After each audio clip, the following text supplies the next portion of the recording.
क्या आप भी शिव महापुराण का पाठ कर रहे हैं या शिव महापुराण सुन रहे हैं? तो इस वीडियो में जानिए कि शिव महापुराण के दौरान आपको क्या करना है, क्या नहीं करना है और किन बातों का विशेष ध्यान करना है। इसमें हमें विशेष बताया गया है कि हम जब शिव महापुराण का पाठ करते हैं तो हमें किस तरह का उसके लिए पहले व्यवस्था करनी है और क्या सब कुछ करना है। तो चलिए आपको वीडियो में बताते हैं। हर हर महादेव सभी को। अगर कोई शिव महापुराण का पाठ कर रहा है या सुन रहा है तो इन बातों का पालन करना बहुत ही शुभ होता है। सबसे पहला, प्रतिदिन स्नान करके स्वच्छ वस्त्र पहने। दूसरा, शिव जी का ध्यान करें और ओम नमः शिवाय का जप करें। तीसरा, पाठ या कथा को श्रद्धा और एकाग्रता से सुने। जहाँ तक संभव हो सात्विक भोजन करें और नशे, मांसाहार तथा तामसिक भोजन से बचें। क्रोध, झूठ, चुगली और किसी का अपमान करने से बचें। बेलपत्र, जल, धतूरा, आग आदि उपलब्ध हो श्रद्धा से शिवलिंग पर अर्पित करें। कथा समाप्त होने पर शिव जी की आरती करें और प्रसाद ग्रहण करें। जरूरतमंदों को अपनी क्षमता अनुसार दान और सेवा करें।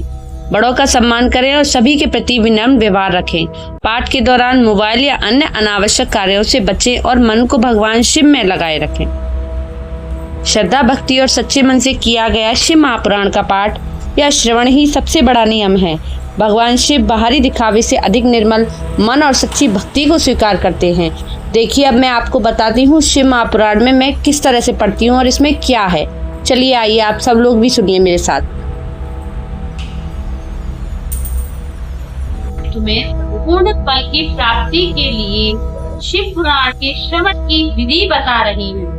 पहली तिथि ज्योतिषी को बुलाकर दान मान से संतुष्ट करके अपने सहयोगी लोगों के साथ बैठकर बिना किसी विघ्न बाधा के कथा की समाप्ति करने के उद्देश्य से शुद्ध का अनुसंधान कराएं और प्रयत्न पूर्वक देश देश में स्थान स्थान पर यह संदेश भेजें कि हमारे यहाँ शिव पुराण की कथा होने वाली है।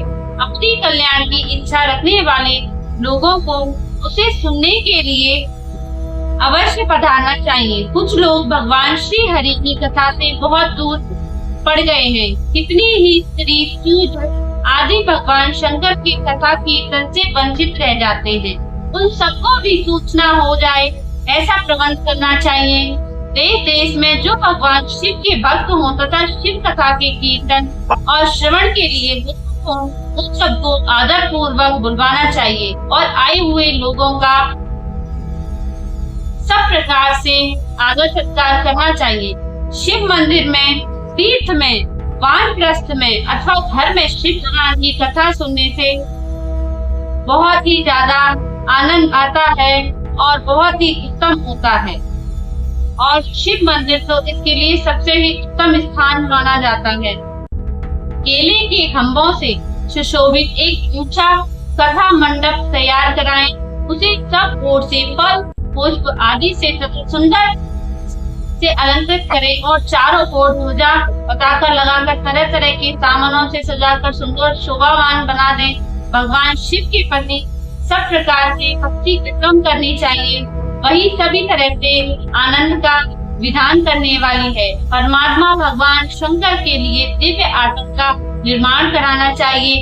इस तरह का अगर आप शिव पुराण कर रहे हैं तो इस तरह का जो उनके लिए सुखद हो सके। मुनि नियम पूर्वक कथा सुनने वाले श्रोताओं के लिए भी यथि योग्य सुंदर स्थानों की व्यवस्था करनी चाहिए। अन्य लोगों के लिए साधारण स्थान ही रहना चाहिए।